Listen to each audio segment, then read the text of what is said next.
నీ క్లాస్ అయిపోతే చేస్తావు. Okay, so let's begin security markets. Security markets ni ardham cheskune mundu I want to understand what is your understanding of stock markets. Stock markets ante enti, stock markets అనేవి ఎందుకు, వాటి వల్ల ఉపయోగం ఏంటి, stock markets వచ్చిన తర్వాత దేశానికి ఏ రకంగా హెల్ప్ అయింది, అసలు స్టాక్ మార్కెట్స్ లేకపోతే నష్టం ఏంటి. I want to understand, I want to check your understanding of the purpose of stock markets.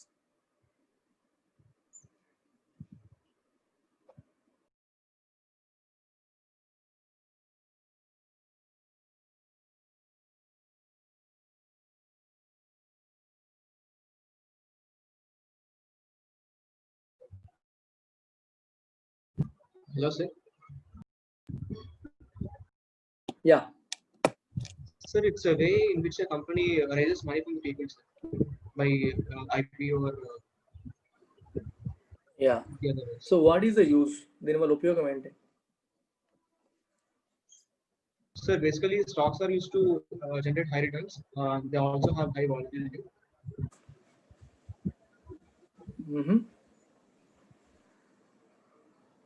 ఎందుకు మనకు ఆల్రెడీ బ్యాంకులు ఫిక్స్డ్ డిపాజిట్స్ గట్రా ఉన్నాయి కదా, why should you invest in stock market? Returns ఎక్కువ ఉంటాయి సార్ దీని. రిస్క్ కూడా ఎక్కువ ఉంటుంది కదా. రిస్క్ ఉంటుంది అంటే you must know when to actually అంటే సి అభిషేక్, మై క్వశ్చన్ ఇప్పుడు మళ్ళీ అడుగుతాను నేను. స్టాక్ మార్కెట్స్ అనేవి ప్రజలకి ఒక ఇన్వెస్ట్మెంట్ ఆపర్చునిటీ కలిగించడం కోసం తీసుకొచ్చారంటావా? ఫిక్స్డ్ డిపాజిట్స్ వీటితో పాటు వీటిలో కూడా ఇన్వెస్ట్ చేసుకోవచ్చు అని చెప్పి స్టాక్ మార్కెట్స్ తీసుకొచ్చారా? Do you mean to say that? I'm asking about the purpose of creating stock markets. Why do you need stock markets? Think చేయి. భాను, నువ్వు చెప్పగలుగుతావా? Whatever that comes to your mind. It could be wrong, right.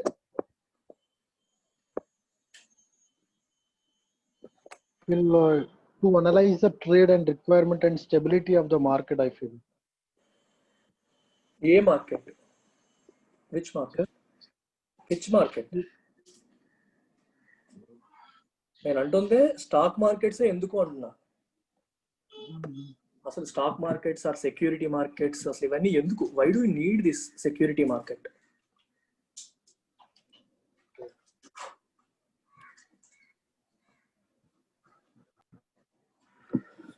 Okay, before that, what is a security? What is a security? So a stock is a security, a bond is a security. Stock bond ఏంటి?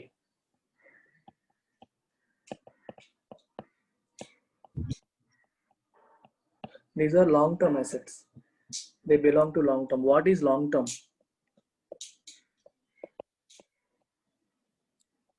Greater than or equal to 1 year ni మనం long term అంటాం. less than 1 year ని మనం short term అని చెప్పి వాడుతూ ఉంటాం. సరే, ఇది మీకు basic understanding. But why do you need security markets? Yeah Jayant, can you expand on whatever you have written? Sir, ఎకానమీలో మనీ సర్ప్లస్ ఉన్న వాళ్ళు ఉంటారు, మనీ అవసరం ఉన్న వాళ్ళు ఉంటారు. రైట్. సో ఆ గ్యాప్ ని ఫుల్ఫిల్ చేయడానికి bypassing the bank system we have money markets and capital markets. Very good, very good. Long term we have long term assets like capital markets. Short term we have T-bills ఇవన్నీ ఉన్నాయి. Very good. So security markets are created to bridge the gap between those who have surplus money and those who are short of money.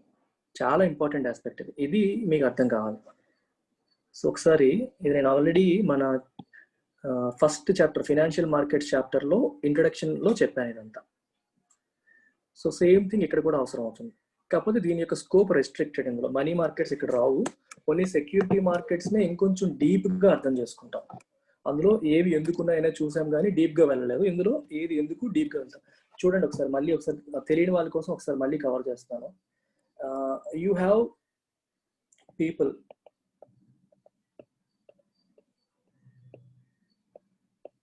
with savings. People అనొచ్చు, you can say households or companies who have excess cash. So మన ఖర్చులన్నీ పోను, మన దగ్గర కొంత savings ఉంటాయి. Almost అందరి దగ్గర కూడా ఎంత కొంతమందికి ఉంటాయి, కొంతమందికి అసలు ఏమీ ఉండవు. సో వాళ్ళ పరిస్థితి వేరు. బట్ ఉన్న వాళ్ళందరికీ they have certain savings with them, money ఉంటుంది. సో ఈ మనీని వీళ్ళు ఏం చేయాలి? ఇంట్లో పెట్టుకుంటే ఏమవుతుంది? They will not earn anything. Money will not grow, right? ఇంట్లో పెట్టేసుకొని అది మనం లాకర్లో పెట్టి తాళం పెట్టేస్తే యాక్చువల్గా మనీ యొక్క యాక్చువల్ వాల్యూ తగ్గిపోతుంది. ఎందుకు? వస్తువుల ధరలు పెరిగిపోతాయి ప్యారల్గా. ఈ రోజు ఒక కేజీ ఉల్లిపాయలు 10 రూపాయలు పెట్టుకుంటే 1 year తర్వాత అవే కేజీ ఉల్లిపాయలు 15 రూపాయలు పెట్టి కొనాల్సి వస్తుంది. అంటే మనకి ఉల్లిపాయల రేట్లు పెరిగిపోయాయి. సో నీ దగ్గర ఉన్న మనీతో నువ్వు కొనగలిగే ఉల్లిపాయలు తగ్గిపోతాయి. అంటే పర్చేసింగ్ పవర్ అనేది తగ్గిపోతుంది బికాస్ ఆఫ్ ఇన్ఫ్లేషన్. వస్తువుల ధరలు పెరగడం వల్ల దీని యొక్క కొనుగోలు శక్తి తగ్గిపోతుంది. అందుకని ఎప్పుడు ఒక మాట అంటారు, at what rate should your income or should your money are should your wealth grow అని అడిగితే ఏం చెప్పాలి? మినిమం ఇన్ఫ్లేషన్ పెరిగినంతన్నా పెరగాలి. మినిమం ఇన్ఫ్లేషన్ ఎంత పెరుగుతుందో అంతన్నా పెరగాలి. ఇన్ఫ్లేషన్ పెరిగినంత కూడా పెరగకపోతే then it is of no use. మీకు సింపుల్ ఎగ్జాంపుల్, నేను మళ్ళీ ఫండాస్లోకి వెళ్తున్నాను. ఆల్రెడీ వినేసిన వాళ్ళకి రివిజన్ అవుతుంది, కొత్త వాళ్ళకి బాగా అర్థం అవుతుంది. So imagine you have 1000 rupees today.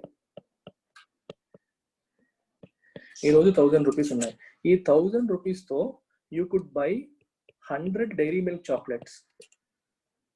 ఒక్కొక్క డైరీ మిల్క్ చాక్లెట్ ఈరోజు 10 రూపాయలు. సో మనం 100 డైరీ మిల్క్ చాక్లెట్స్ కొనగలుగుతున్నాం. ఆఫ్టర్ 1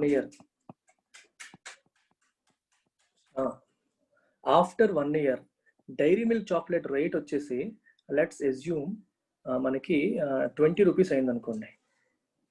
20 rupees అయింది అంటే 100% గ్రో అయిపోయింది. 100% గ్రో అయిపోయింది డైరీ మిల్క్ చాక్లెట్. ఇప్పుడు నీ 1000 యాజ్ ఇట్ ఈస్గా అలాగే ఉండిపోయింది అనుకోండి. 1 year తర్వాత కూడా 1000 అలాగే ఉండిపోతే సో నువ్వు ఎన్ని కొనగలుగుతావు? You can only buy 50 Dairy Milk chocolates. Money యొక్క పవర్ అనేది దాని పర్చేసింగ్ పవర్ బట్టే కదా మనం అర్థం చేసుకోవాలి. What is the point of having money? నీ దగ్గర డబ్బులు ఉన్నాయి, నీకు ఆకలిస్తే డబ్బులు తింటావా? డబ్బులు తినాం కదా. ఆకలిస్తే డబ్బుతో ఒక వస్తువు కొనుక్కొని తింటాం. ఓకే, నువ్వు ఇన్వెస్ట్మెంట్ చేయాలి, భూమి కొనాలి. మనీని దాచుకుంటే భూమి అవ్వదు కదా, డబ్బులు ఇచ్చి మనీ కొనుక్కుంటాం. సో ఏదన్నా ఎసెట్ కొనాలన్నా, ఏదన్నా వస్తువు కొనాలన్నా, ఏ ఎక్స్పెండిచర్ చేయాలన్నా యూ నీడ్ మనీ. సో మనీని కరెన్సీ లాగా అది మన కడుపు నింపుతుంది. దాని ద్వారా ఒక వస్తువు కొనుగోలు చేసే శక్తి దానికి ఉంది. దాన్ని పర్చేసింగ్ పవర్ అంటాం. ఆ పర్చేసింగ్ పవర్ ఉండడం వల్లే మనీకి ఆ వాల్యూ ఉంది. ఆ కరెన్సీ అక్కడ చల్లదు అనుకోండి, what is the point of having that currency? If the currency is not in circulation, అక్కడ చల్లదు, దానికి వాల్యూ లేదు, బయట మార్కెట్లో దాన్ని పట్టించుకోరు అనుకుంటే it doesn't have any value. మార్కెట్లో దానికి విలువిస్తున్నారు కాబట్టే ఆ కరెన్సీకి ఆ గొప్పతనం ఉంది. సో ఈరోజు 100 చాక్లెట్లు కొనగలిగిన నీ మనీ 1 year తర్వాత 50 చాక్లెట్లే కొనగలిగింది. సో మనీ యొక్క వాల్యూ పెరిగిందా తగ్గిందా అంటే ఏం చెప్తాం మనం? తగ్గింది అని చెప్తాం. బట్ ఆన్ పేపర్ చూస్తే 1000 రూపాయలే ఉన్నాయి, అప్పుడు ఇప్పుడు కూడా 1000 రూపాయలు ఉన్నాయి. ఆ 1000 రూపాయల యొక్క కొనుగోలు శక్తి 1 year లో తగ్గిపోయింది. సో టు కౌంటర్ దిస్, ఇది నేను చాలా హెవీ ఎగ్జాంపుల్ ఇచ్చాను, 100% పెరిగిపోయింది అని. అంటే మీకు క్యాలిక్యులేషన్స్ ఈజీగా ఉంటాయని అలా ఇచ్చేసాను నేను. ఫోన్ తగ్గించుకోండి, ఒక 12 rupees అయింది అనుకోండి మీకు కావాలంటే. 12 rupees అయితే ఇక్కడ ఏమవుతుంది? అప్రాక్సిమేట్గా 90, అంతేనా? 1080, అప్రాక్సిమేట్గా 90 చాక్లెట్స్ వస్తాయి. 12 into 90 వేసుకుంటే మీకు అంత వస్తుంది. కాబట్టి అంటే ఈవెన్ దెన్ నీకు తగ్గింది కదా, నెంబర్ ఆఫ్ చాక్లెట్స్ నువ్వు కొనగలిగి తగ్గిపోయాయి కదా. సో కొనుగోలు శక్తి తగ్గిపోయింది కదా. అంటే మనీని యాజ్ ఇట్ ఈజ్గా ఎందులోనూ పెట్టకుండా అలాగే ఉంచేయడం వల్ల మనీ యొక్క యాక్చువల్ వాల్యూ అనేది తగ్గిపోయింది. దాని రియల్ వాల్యూ అనేది తగ్గిపోయింది. నామినల్ వాల్యూ ఈజ్ సేమ్, అంటే చూడడానికి 1000, కానీ రియల్ వాల్యూ ఏంటి? అడ్జస్టెడ్. ఇన్ఫ్లేషన్ అడ్జస్ట్ చేసేయాలి. ఇన్ఫ్లేషన్ అడ్జస్ట్ చేయాలంటే ఏంటి? ఇన్ఫ్లేషన్ ఎంత పెరిగింది? 20% పెరిగింది. 10 నుంచి 12 అంటే అర్థం ఏంటి? 2 rupees over 10 అంటే 20%. ఆ 20% గ్రోత్ ఉంటే బాగుండేది. ఇప్పుడు ఇమాజిన్, ఇక్కడ 12 rupees అయింది కదా ఒక చాక్లెట్, మళ్ళీ నేను 100 చాక్లెట్లే కొనగలిగాను అనుకోండి, అప్పుడు ఏమవుతుంది? 1200 rupees, అంతేనా? అంటే నా 1000 ఇప్పుడు ఎంత అయి ఉండాలి? ఐడియల్గా 1200 rupees అయి ఉండాలి. Then I'm ready to buy the same Dairy Milk chocolate, మళ్ళీ సేమ్ నెంబర్ ఆఫ్ క్వాంటిటీస్ మనం కొనగలుగుతాం. అప్పుడు నీ పర్చేసింగ్ పవర్ నిలబడింది, లేకపోతే నిలబడలేదు. Have you understood what I have tried to explain? The same thing inflation క్లాస్లో కూడా చెప్పుకుంటాను, కానీ మళ్ళీ ఇప్పుడు దీనికి బ్యాక్గ్రౌండ్ సెట్ చేయడం కోసం చెప్తున్నాను. అర్థమైందా లేదా? Yes, sir. The money has to grow and it has to grow at a minimum level of inflation. Inflation ఎంత పెరుగుతుందో ఆ లెవెల్లో పెరగాలి, అదర్వైజ్ ఇన్ రియాలిటీ దాని వాల్యూ తగ్గిపోతున్నట్టు అని అర్థం. Everyone say clear if it is clear. Yes, sir.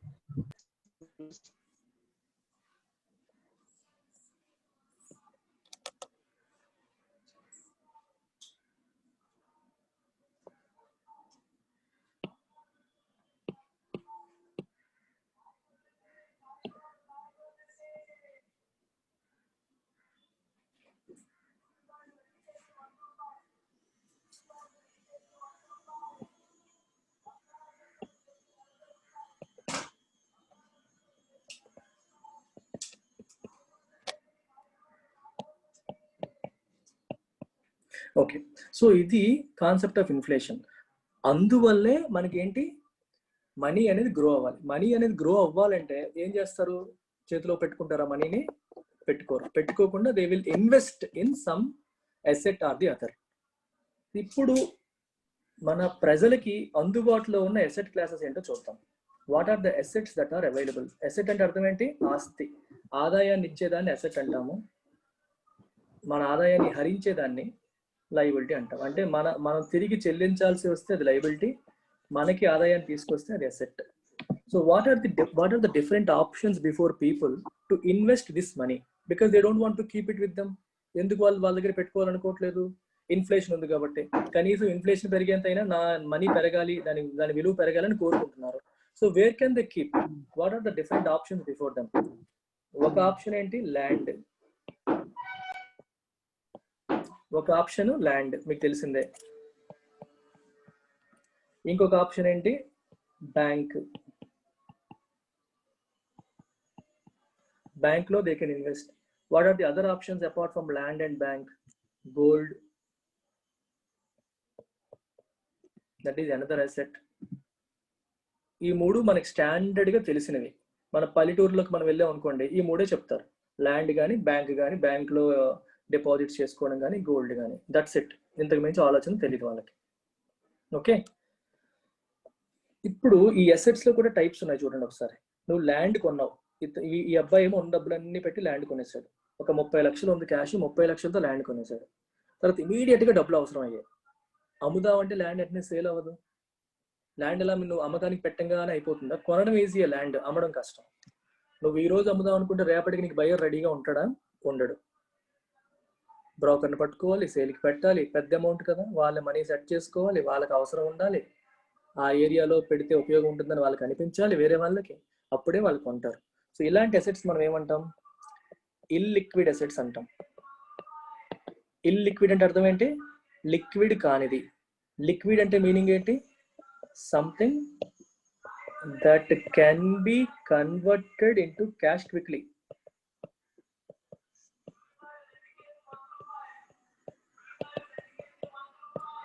Something that can be converted into cash quickly. So మీరు running notes రాసుకోవాలంటే రాసేసుకోండి. I will focus on teaching కంప్లీట్గా. ఒక పెన్ను పేపర్ పట్టుకోండి, రాయాలంటే రాసుకోండి. నేను ఇవాళ ఓన్లీ కాన్సెప్చువల్గా వెళ్తాను, డిఫరెంట్ కాన్సెప్ట్ టచ్ చేస్తూ మీకు ఇంట్రడక్షన్ తీసుకొస్తాను. Something that can be converted into cash quickly. ఏదైనా క్యాష్ కింద కన్వర్ట్ చేయగలిగేది, తొందరగా కన్వర్ట్ చేయగలిగేదని లిక్విడ్ అసెట్ అంటాం. If you take gold, it is liquid. ఎందుకంటే గోల్డ్ ఎప్పుడు అమ్మాలన్నా కొనే వాళ్ళు రెడీగా ఉంటారు. డైరెక్ట్ గా గోల్డ్ షాప్కి వెళ్ళిపోయినా, మన ఊర్లో ఉన్న గోల్డ్ షాప్కి వెళ్ళినా వాళ్ళు క్యాష్ ఇమ్మంటే ఇస్తారు, కొంచెం తగ్గించేస్తారు. So gold is a liquid asset. Bank లో మనం పెట్టే ఎఫ్డి ఉంది చూడండి, fixed deposit, that is liquid. FD నువ్వు ఎప్పుడైనా బ్రేక్ చేయొచ్చు, ఎంతో కొంత పెనాల్టీ వేస్తారు, కానీ ఎఫ్డి చేస్తే నీకు మళ్ళీ నీ క్యాష్ నీకు వచ్చేస్తుంది. ఆర్డి, రికరింగ్ డిపాజిట్ వచ్చేస్తుంది, కరెంట్ అకౌంట్ లో ఉంచేది, సేవింగ్స్ అకౌంట్ లో ఉంచేది. All these are liquid assets. Or cash as such, నీ దగ్గర ఉన్న క్యాష్ కూడా లిక్విడే. ల్యాండ్ ఏమో ఇల్లిక్విడ్. సో ఈ మూడు రకాలు మనకి తెలిసినవి. Are there any other assets that they can purchase?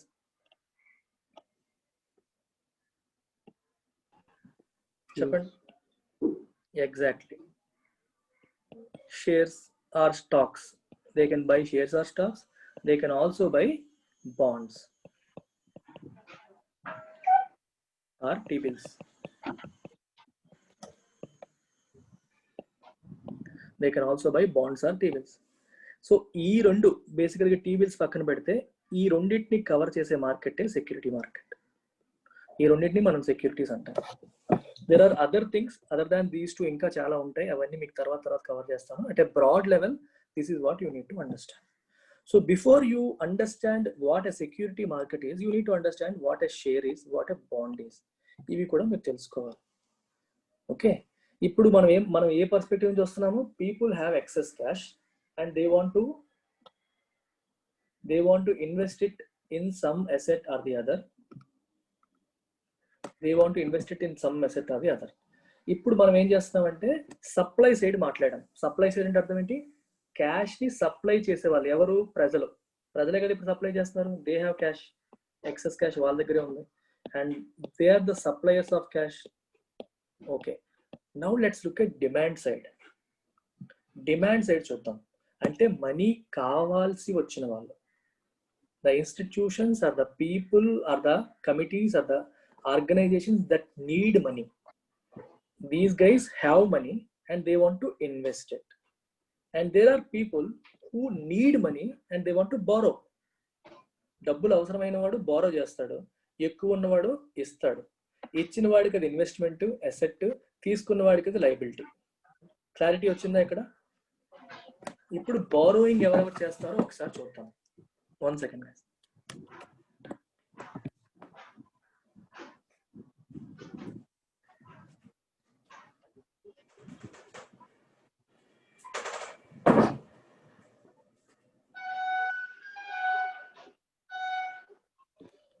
అవును, గో ఆన్ మ్యూట్. మాట్లాడాలన్నప్పుడు అన్మ్యూట్ చేసుకో, సౌండ్స్ వస్తాయి లేదంటే.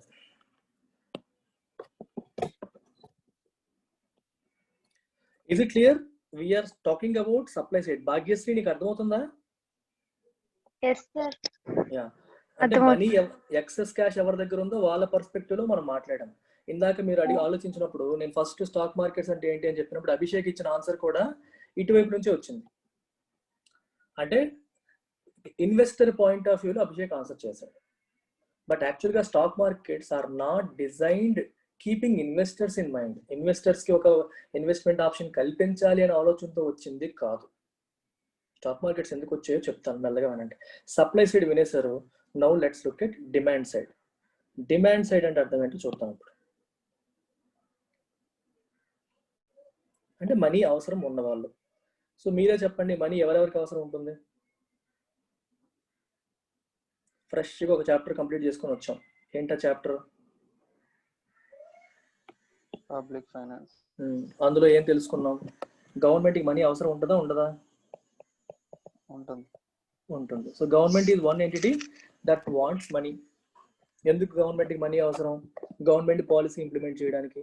డెఫిసిట్ వచ్చినప్పుడు, ఫిస్కల్ డెఫిసిట్, గవర్నమెంట్కి వచ్చిన ఎక్స్పెండిచర్ తనకు వచ్చే రెవెన్యూ కంటే ఎక్కువైపోయినప్పుడు డెఫిసిట్ లోకి వెళ్తుంది.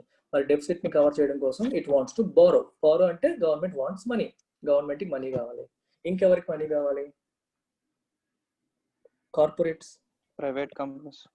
కార్పొరేట్ కంపెనీస్ కి మనీ కావాలి, right? And there are individuals who are in need of money. కొంతమంది ఇండివిజువల్స్ కి క్యాష్ ఎక్సెస్ ఉంటుంది, కొంతమంది ఇండివిజువల్స్ కి డబ్బులు అవసరాలు ఉండే వాళ్ళు కూడా ఉంటారు. అవసరాలు ఉండే వాళ్ళు లోన్ తీసుకుంటారు, ఎక్సెస్ ఉన్న వాళ్ళు డిపాజిట్లు చేస్తారు. అర్థమైందా? రైట్. ఇప్పుడు there is another entity called bank. So general గా మనకు తెలిసిన టెండెన్సీ ఏంటి? Whenever you have cash you deposit it with banks. Apart from gold and land, bank లో డిపాజిట్ చేసుకోవడం కూడా ఒక ఆప్షన్.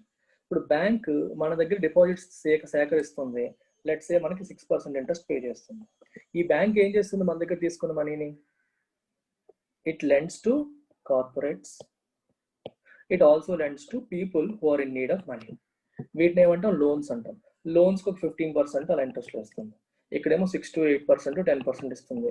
ఇక్కడ 15 to 20% అలాగా ఇంట్రెస్ట్ ఛార్జ్ చేస్తుంది. అర్థమవుతుందా?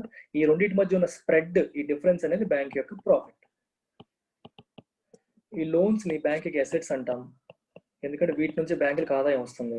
డిపాజిట్స్ ని బ్యాంకులకి లయబిలిటీస్ అంటాం, ఎందుకు? వీటిపైన బ్యాంకు వడ్డీ చెల్లించాలి కాబట్టి. 6% మనకు వస్తుందని అర్థం ఏంటి? బ్యాంక్ చెల్లిస్తుంది కదా.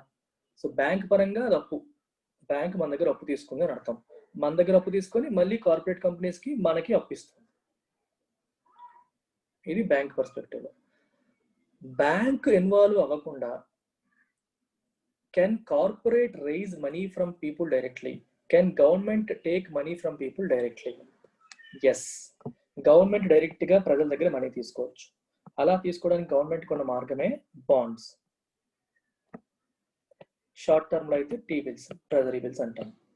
ఫినాన్షియల్ మార్కెట్ చాప్టర్ లో దీని గురించి డీటెయిల్ గా చెప్పాను. Bonds, tea bills. బాండ్స్ అంటే అర్థం ఏంటి? It is a borrowing instrument of the government. అంటే government wants to borrow from people. So government ఏముంటుంది, నువ్వు బారో చేసినప్పుడు నువ్వేం పే చేయాలి? వెన్ ఎవర్ యూ బారో, నువ్వు అప్పు తీసుకున్నప్పుడు నువ్వు పే చేయాల్సింది ఏంటి?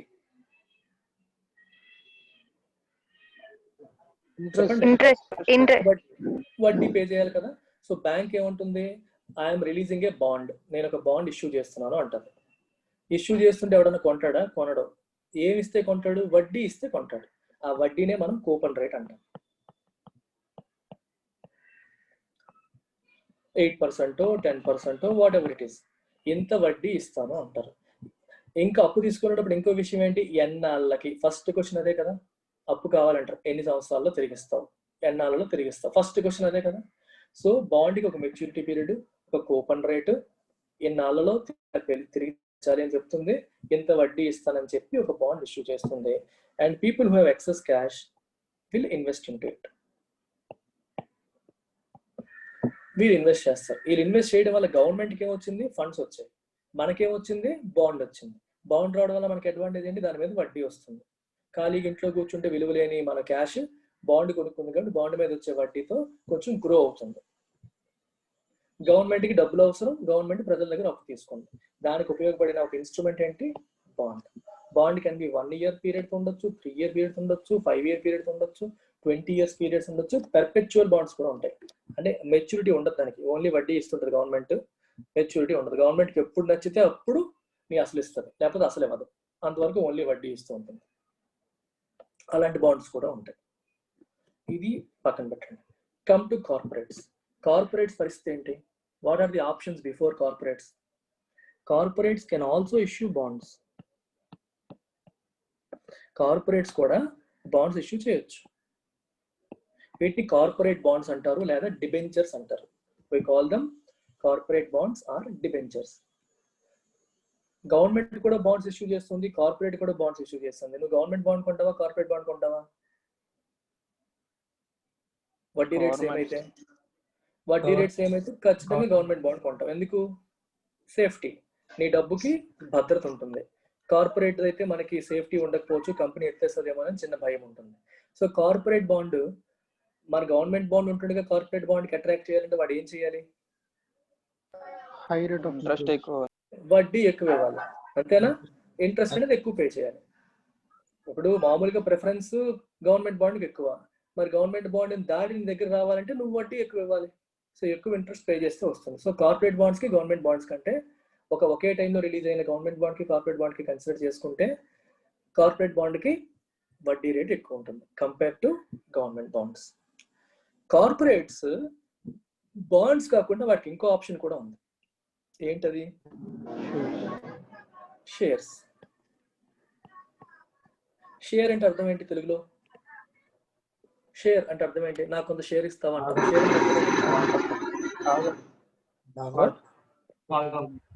భాగం. తెలుగులో చెప్పాలంటే షేర్ మీనింగ్ అంటే భాగం, పార్ట్. భాగం లేదా పార్ట్. షేర్ అంటే అర్థం ఏంటి? వాటా, అంతేనా? షేర్ అంటే వాటా. అంటే బాండ్ అంటే ఏంటి? అప్పు అని చెప్పేసాను నేనే. బాండ్ అనేది అప్పు. మరి వాటా ఇచ్చినప్పుడు దాన్ని అప్పు అంటామా మనం? అక్కడ వాటా అంటున్నాం, అప్పు కాదు అది. థింక్ చేయండి బాగా. అది అప్పు కాదు, నువ్వు డైరెక్ట్ గా నీ కంపెనీలో వాటా ఇచ్చేస్తున్నావు. So let's dig deeper into it. ఈ షేర్ అనే ఆస్పెక్ట్ మనం డీప్ గా థింక్ చేద్దాం, ఆలోచిద్దాం.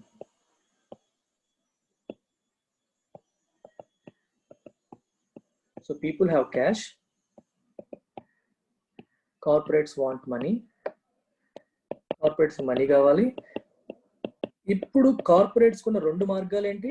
ఒకటి బాండ్, రెండవది స్టాక్స్. బాండ్కి వెళ్ళడం వల్ల ఉపయోగం ఏంటి, స్టాక్ అన్నా షేర్ అన్నా ఒకటే. షేర్స్కి వెళ్ళడం వల్ల ఉపయోగం ఏంటి ఒకసారి ఆలోచిద్దాం. ఈరోజు ఈ కార్పొరేట్ కంపెనీకి లెటస్ సే 1,00,000 షేర్స్ ఉన్నాయి అనుకుందాం.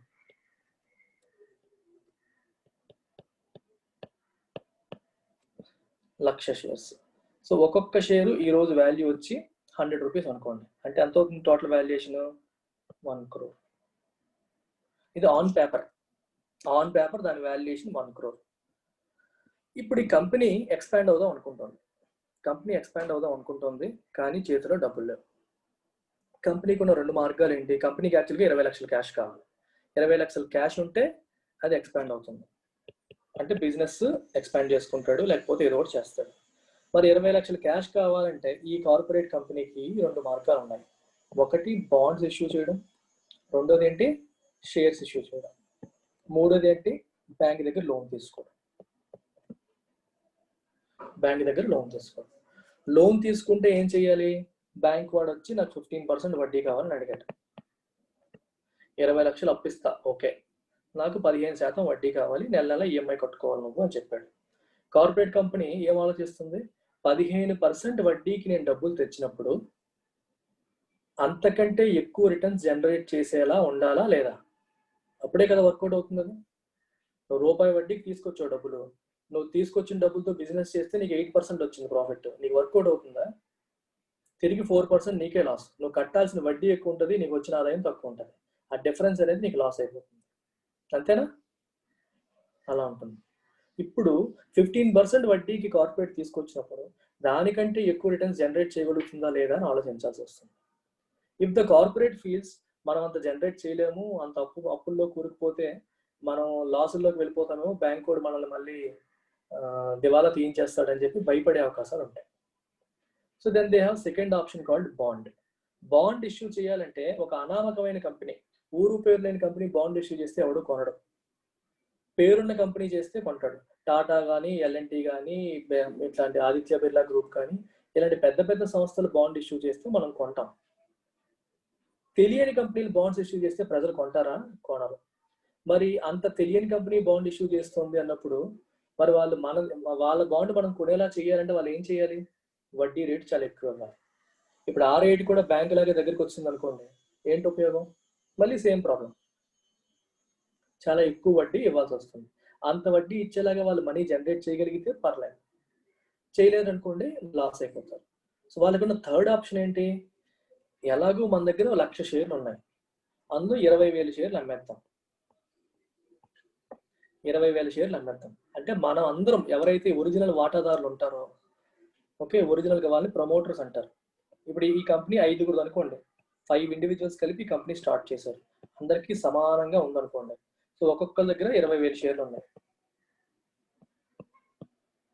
ఇప్పుడు ఈరోజు ఏమనుకున్నారు? అందరం కలిపి 20,000 షేర్లు అమ్మేస్తాం అంటే అర్థం ఏంటి? ఒక్కొక్కరు 4,000 షేర్లు, మనిషి 4,000 షేర్లు కాంట్రిబ్యూట్ చేద్దాము, ఆ డబ్బులు మనం అమ్మేద్దాము, అమ్మేసి ఆ మనీని కంపెనీలోకి తీసుకొద్దాము అనుకుంటారు.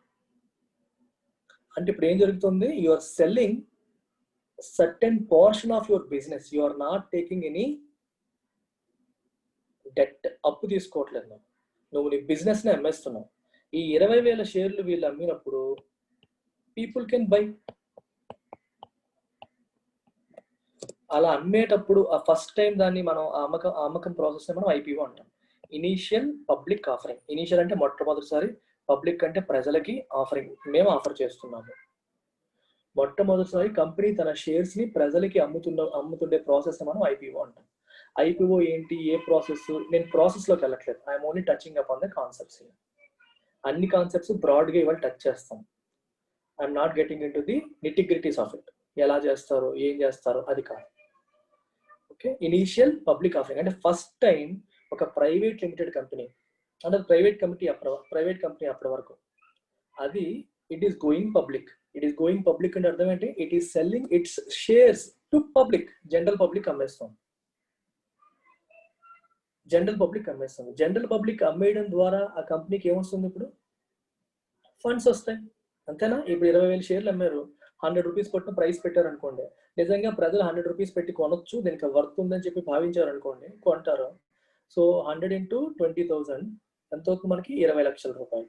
20 లక్షల రూపాయలు వాళ్ళకి ఫండ్స్ వచ్చేసాయి. ఆ 20 లక్షల రూపాయలు ఫండ్స్ వచ్చేసాయి and they will invest that money in to business. ఇప్పుడు ఒకసారి ఆలోచించండి, 20 లక్షలు ఫండ్స్ తీసుకున్నావు, బిజినెస్ లో ఇన్వెస్ట్ చేసావు, నువ్వు అనుకున్నట్టుగా ప్రాఫిట్స్ రాలేదు. ఇప్పుడు ఆ కంపెనీకి ఏమైనా నష్టం ఉందా? ఆలోచించండి ఒకసారి. Compare to bond and loan, వాళ్ళు ఏమైనా భయపడాల్సిన పని ఉందా? ఇమీడియట్ గా రిటర్న్స్ రాలేదు. బాండ్ ఇష్యూ చేసినా లోన్ ఇష్యూ చేసినా ఏమవుతుంది? నీకు లాభం వచ్చినా లాభం లేకపోయినా చచ్చినట్టు నువ్వు వడ్డీ కట్టాలి, అంతేనా? చచ్చినట్టు నువ్వు వడ్డీ కట్టాలి. ఇప్పుడు నువ్వు అప్పు తీసుకోరా, నీ వాటా నమ్మేసావు. ఇప్పుడు కొత్తగా 20,000 షేర్లు కొన్న వాళ్ళు కూడా వాటాదారులు అయిపోయారు, వాళ్ళు కూడా ఓనర్లు అయిపోయారు.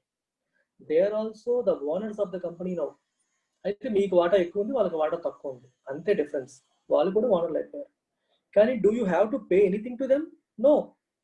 ఎందుకంటే నీకు నువ్వెలాగో వాళ్ళు అలాగే, వాళ్ళు నీకు సెపరేట్ కాదు. ఒక్కటే డిఫరెన్స్, నువ్వు మెజారిటీ షేర్ హోల్డర్, వాళ్ళు మైనారిటీ షేర్ హోల్డర్స్. నీ దగ్గర ఎక్కువ షేర్స్ ఉన్నాయి, వాళ్ళ దగ్గర తక్కువ షేర్స్ ఉన్నాయి, అంతే డిఫరెన్స్. కానీ వడ్డీ ఏమైనా చెల్లించాల్సి ఉంటుందా? వడ్డీ చెల్లించాల్సిన అవసరం లేదు. Now do you understand the difference between a bond and a share? అర్థమైందా లేదా? Yes, sir. అదర్స్ డౌట్ ఉంటే అడగండి ఇక్కడి వరకు. అర్థమైతే say clear. I move on to next concept. Doubt ఉంటే అడగండి. చేసిన వాళ్ళకి బిజినెస్ లో ప్రాఫిట్ వస్తే వాళ్ళు చేయాలనుకుంటారు సార్. అది కూడా వాట్ షేర్లు పర్చేజ్ చేసిన వాళ్ళకి ఉంటుంది కదా సార్, వాళ్ళకు బిజినెస్ లో ప్రాఫిట్ ఇస్తే అది కూడా చెప్తా ఆగండి. బిజినెస్ లో ప్రాఫిట్ వచ్చినప్పుడు వాళ్ళకి డివిడెండ్ అని పే చేస్తారు. డివిడెండ్ పే చేయడం అనేది మ్యాండేటరీ కాదు కదా, నేను ఎత్తి మీద కత్తి కాదు కదా. వాళ్ళు ఇష్టం ఉంటే చేస్తారు, లేకపోతే లేదు. లాభం వస్తే ఇస్తారు, లాభం రాకపోతే ఇవ్వరు. కానీ వడ్డీ అలా కాదు కదా. నాకు బిజినెస్ లో పెట్టాను, లాభం వస్తే వడ్డీ ఇస్తాను, లాభం రాకపోతే ఇవ్వను అడగలవా నువ్వు బ్యాంకుకి? అరే మీ దగ్గర డబ్బులు తీసుకున్నాను సార్, మేము బిజినెస్ లో పెట్టాం సార్, అస్సలు రూపాయి కూడా రాలేదు సార్, ఎట్లా ఇస్తాం సార్ అని అంటావా బ్యాంక్కి వెళ్ళి? అనలేవు కదా. It doesn't matter. నువ్వు నా దగ్గర అప్పు తీసుకున్నావు, నాకు వడ్డీ పే చేయాలి, అంతే. It is crystal clear. Bond issue చేసావు, ప్రజలు కొనుక్కున్నారు, మాకు తెలీదు, మేము మీకు డబ్బులు ఇచ్చాం, మాకు బాండ్ మీద వడ్డీ ఇవ్వు, నువ్వు అంతే మాట్లాడతావు. నువ్వు సక్సెస్లో ఉన్నావా, ఫెయిల్లో ఉన్నావా, నీకు డబ్బులు వస్తున్నాయా, రావట్లేదా, మా డబ్బులతో నువ్వు గుడి కట్టావా, బడి కట్టావా, లాస్ అయ్యావా, లాభం పొందావా, డజంట్ మ్యాటర్. ఓకే, మా దగ్గర డబ్బులు తీసుకున్నావు, నువ్వు అనుకున్న దానికంటే ఎక్కువ సంపాదించావు, మాకేమైనా ఎక్స్ట్రా ఇస్తావు వడ్డీ? నువ్వు చెప్పిన వడ్డీయే కదా ఇస్తావు, ఎక్స్ట్రా వడ్డీ ఇవ్వవు కదా. సో నీకు లాస్ వచ్చినా నీకు లాభం వచ్చినా మాకు ఇవ్వాల్సింది మాకు ఇవ్వాలి అంటారు ఈ బాండ్ హోల్డర్స్ లేదా లోన్ ఇచ్చేవాళ్ళు. లోన్ ఇచ్చేవాళ్ళు అంటే బ్యాంకులు, బాండ్ హోల్డర్స్ అంటే మనలాంటి పీపుల్. కానీ షేర్ హోల్డర్స్ వీళ్ళు ఏమి అనరు, సైలెంట్గా ఉంటారు అంతే. కంపెనీకి లాభం రావాలని కోరుకుంటారు, కంపెనీ బాగుండాలని కోరుకుంటారు. బాగుంటే ఏంటి ఉపయోగం, బాగోపోతే ఏంటి నష్టం?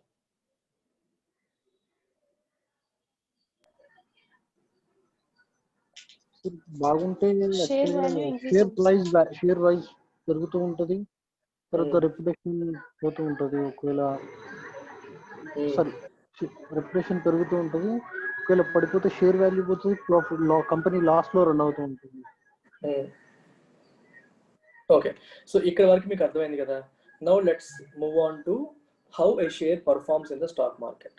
స్టాక్ మార్కెట్ అంటే ఏంటి, అది ఎలా పర్ఫార్మ్ చేస్తుంది, దాని ప్రైస్ లో కదలికలు ఎలా వస్తాయి. I don't think these are all part of your syllabus, but understanding these things will help you understand bigger things. ఇవి మీకు అర్థమైతే న్యూస్ లో వీటికి సంబంధించి వచ్చేవి, ఎగ్జామ్స్ లో మీకు వచ్చే క్వశ్చన్స్ ని మీరు అండర్స్టాండ్ చేసుకునే విధానం మారుతుంది. అన్ఫార్చునేట్లీ మీరు ప్లెయిన్ గా సిలబస్ లో చూసినప్పుడు ఇవి కనపడవు, కాబట్టి చాలా కోచింగ్ ఇన్స్టిట్యూట్ లో చెప్పరు. కానీ ఈ బేసిక్ అండర్స్టాండింగ్ లేక అవి అర్థం కావు, సిలబస్ లో ఉన్న పాయింట్స్ అర్థం కావు. ఇది చాలా common complaint that here from students. చాలా మంది స్టూడెంట్స్ ఈ ఫండమెంటల్స్ ఎవరు చెప్పారు సార్, మాకు వచ్చు అనుకుంటారు, మాకు ఎవరు రావు, అవి అర్థం కాక స్ట్రగుల్ అవుతూ ఉంటాను, చెప్పింది అర్థం కాక సఫర్ అవుతారు. So let's understand. ఇక్కడ వరకు అర్థమైంది కదా మీకు. ఇప్పుడు లెట్స్ సే ఏబీసీ లిమిటెడ్ అనే కంపెనీ తీసుకుందాం. ఏబీసీ లిమిటెడ్ ఏమో షేర్స్ 20,000 షేర్స్ ఇష్యూ చేసింది. Issued 20,000 shares. ఎందులో భాగంగా ఇష్యూ చేసింది? ఇనీషియల్ పబ్లిక్ ఆఫరింగ్ లో భాగంగా. అంటే ఈ కంపెనీ ఇప్పటి వరకు ప్రైవేట్ లిమిటెడ్, ఈ రోజు పబ్లిక్ లిమిటెడ్ అయింది. స్టాక్ మార్కెట్ కి వచ్చేస్తే you call it public limited company. Stock market రాకుండా ఉంటే ప్రైవేట్ లిమిటెడ్ కంపెనీ అని అంటాం. ఓకే, ప్రైవేట్ లిమిటెడ్ కంపెనీ కాస్త పబ్లిక్ లిమిటెడ్ కంపెనీ అయ్యింది. బాగానే ఉంది, షేర్స్ ఇష్యూ చేసేసింది. లెట్స్ అస్యూమ్ ఈ షేర్స్ జయంత్ కొనుక్కున్నాడు, భాను కొనుక్కున్నాడు, భాగ్యశ్రీ కొనుక్కుంది, సురేఖ కొనుక్కుంది అనుకుందాం. ఒకసారి ఆలోచించండి, కొనుక్కున్న వాళ్ళు లైఫ్ లాంగ్ దాన్ని ఎందుకు కొనుక్కుంటారు? జయంత్ కొనుక్కున్నాడు, ఎందుకు కొనుక్కున్నాడు Jayant? Why did he purchase it? ఏ పర్పస్ తో కొట్టాడు మీరే ఒకసారి చెప్పండి నాకు. లైఫ్ లాంగ్ దాచుకుందాం అనుకుని కొనుక్కుంటారా? దాని వాల్యూ పెరుగుతుంది, పెరిగినప్పుడు నాకు లాభం వస్తుంది అనే ఉద్దేశంతో కొనుక్కుంటారా? అంటే sir because based on share బట్టి ఉంటుంది కదా సార్. కొన్ని లాంగ్ టర్మ్ షేర్స్ ఉంటాయి, కొన్ని షార్ట్ టర్మ్ షేర్స్ ఉంటాయి. సో ఓకే, కొన్ని what ever it is, long term ఉద్దేశంలో అవ్వచ్చు లేదా షార్ట్ టర్మ్ ఉద్దేశంలో కావచ్చు. ఏ ఉద్దేశంతో కొనుక్కుంటారు? ఏదో ఆదాయం కలుస్తుందనే కదా, ప్రాఫిట్ వస్తుందనే ఉద్దేశంతోనే కదా కొనుక్కుంటారు, right? Ultimate objective is to gain profit from it because you're putting your hard and money into it. నువ్వు మనీని పెట్టి, అది నువ్వు ల్యాండ్ లో పెట్టు, స్టాక్స్ లో పెట్టు, ఎఫ్డీలో పెట్టు, గోల్డ్ లో పెట్టు, దేంట్లో పెట్టినా ఇన్కమ్ ఎప్రిషియేషన్ అనేది నీ అల్టిమేట్ ఆబ్జెక్టివ్, అంతేనా? మనీ అనేది ఎప్రిషియేట్ అవ్వాలి అంటే పెరగాలి, దాని వాల్యూ పెరగాలి. వాల్యూ పెరగాలనే ఉద్దేశంతోనే మనం ఇన్వెస్ట్ చేస్తాం. ఇప్పుడు వాల్యూ ఎన్ని రకాలుగా పెరుగుతుందో ఒకసారి చూద్దాం. ఎఫ్డి చేసాం అనుకోండి, ఎంత వడ్డీ అని చెప్పేస్తాడు క్లియర్ గా, నీకు ఎంత అవుతుందో తెలుసు. బాండ్ కొన్నాం అనుకోండి, ఎంత వడ్డీ అని తెలుసు, ఎంత అవుతుందో తెలుసు. ల్యాండ్ కొన్నాం అనుకోండి, ఎంత అవుతుందో తెలియదు, మార్కెట్ మీద డిపెండెంట్. గోల్డ్ కొన్నాం అనుకోండి, అది కూడా మార్కెట్ మీద డిపెండెంట్, రేట్లు రోజు వేరీ అవుతుంటాయి, ఎంత అవుతుందో తెలియదు. ఇప్పుడు ఏబీసీ లిమిటెడ్ షేర్ కొనేవాడికి ఉన్న ప్రాస్పెక్ట్స్ ఏంటి? ఇన్కమ్ గ్రోత్ కి, అలాగే లాస్ అయ్యే అవకాశాలు కూడా ఉంటాయి. ఏంటి ఆ ప్రాస్పెక్ట్స్ ఒకసారి ఆలోచిద్దాం. దీనికంటే ముందు, at some point do you want to sell it or you want to keep it for ever? ఏదో ఒక టైంలో 20 ఏళ్ళ తర్వాత, 30 ఏళ్ళ తర్వాత అమ్మాలనే ఉద్దేశం ఉంటుందా? అలా ఉంచేసుకుంటారా? అవసరాలు రాకుండా ఉంటాయా? అమ్మే అవకాశం ఉండాలని కోరుకుంటారా, కోరుకోరా? You bought something, do you want to have a chance at selling or not? అమ్మడం అవ్వకపోవడం నీ ఇష్టం, కానీ అమ్మే అవకాశం ఉండాలా, ఉండకూడదా? ఉండాలి. సో వీళ్ళంతా డిఫరెంట్ వ్యక్తులు, ఒకరితో ఒకరికి పరిచయం లేని వాళ్ళు. వీళ్ళంతా కొనేసుకున్నారు. ఎక్కడ కొనుక్కున్నారు? ఈ ఏబీసీ లిమిటెడ్ ఐపీఓ ఇష్యూ చేసినప్పుడు కొనుక్కున్నారు. వీళ్ళకి షేర్స్ వచ్చాయి. And there are 4 more people,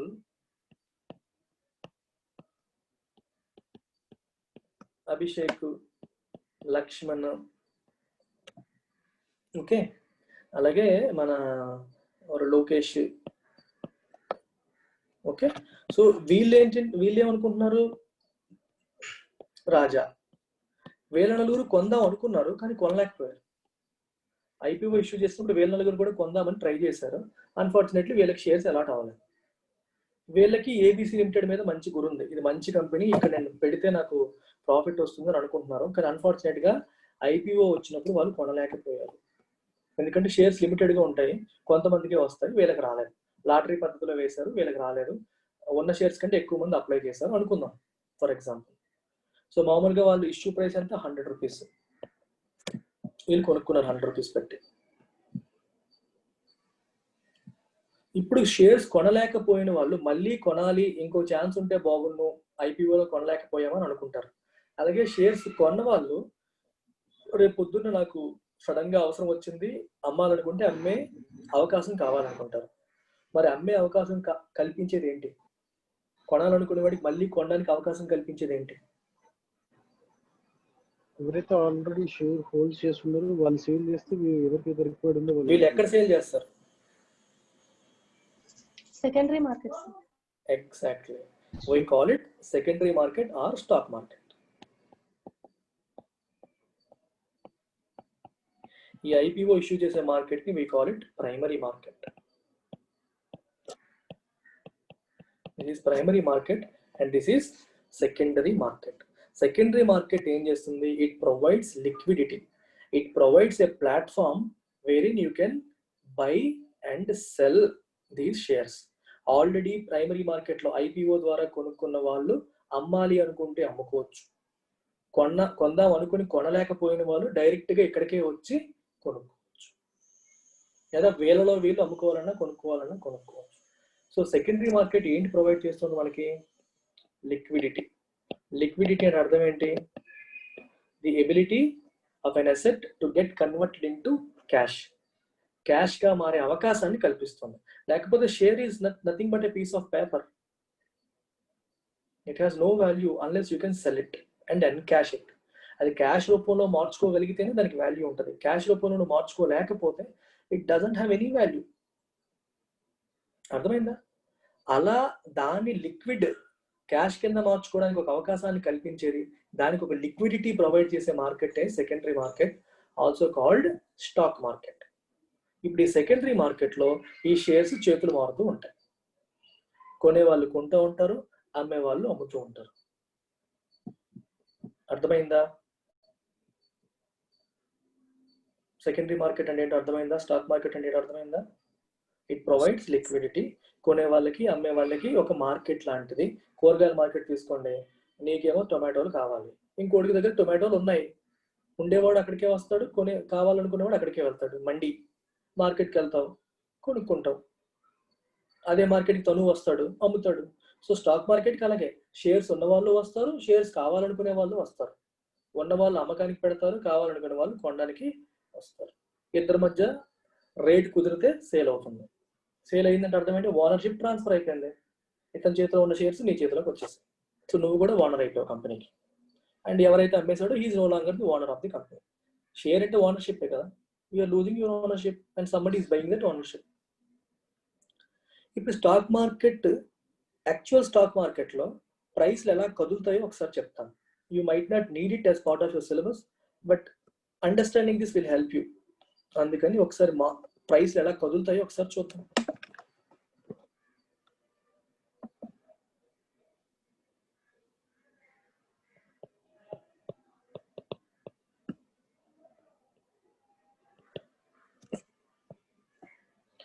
first నువ్వు డిసైడ్ చేయాలి, you want to buy or sell. నీ దగ్గర ఆల్రెడీ ఏబిసి లిమిటెడ్ షేర్స్ ఉన్నాయి, అది నువ్వు అమ్మాలనుకుంటున్నావా లేకపోతే ఇంకొంచెం కొనాలనుకుంటున్నావా అని నువ్వు డిసైడ్ చేసుకోవాలి ఫస్ట్. లెట్స్ సే మనం ఇందాక ఆల్రెడీ మాట్లాడుకున్నాం, ఎవరు ఈ జయంత్, వీళ్ళు నలుగురు ఉన్నారు కదా, వీళ్ళు నలుగురు అమ్మాలనుకుంటున్నారు, ఈ నలుగురు కూడా అమ్మేద్దాం అనుకుంటున్నారు, ఈ నలుగురు కొందాం అనుకుంటున్నారు. ఓకే, వాళ్ళు ఎలా, ఈ ట్రేడ్ ఎలా జరుగుతుందో ఒకసారి చూద్దాం. అంటే assuming only these 4 guys have the shares అనుకుందాం. అనుకుని మనం ఒకసారి చూద్దాం. వాళ్ళు 100 రూపాయలు పెట్టి కొనుక్కున్నారు కదా. So Jayant wants to sell it. జయంత్కి అందరికంటే ఎక్కువ నీడ్ ఉంది. జయంత్కి అందరికంటే ఎక్కువ నీడ్ ఉంది. సో కాబట్టి జయంత్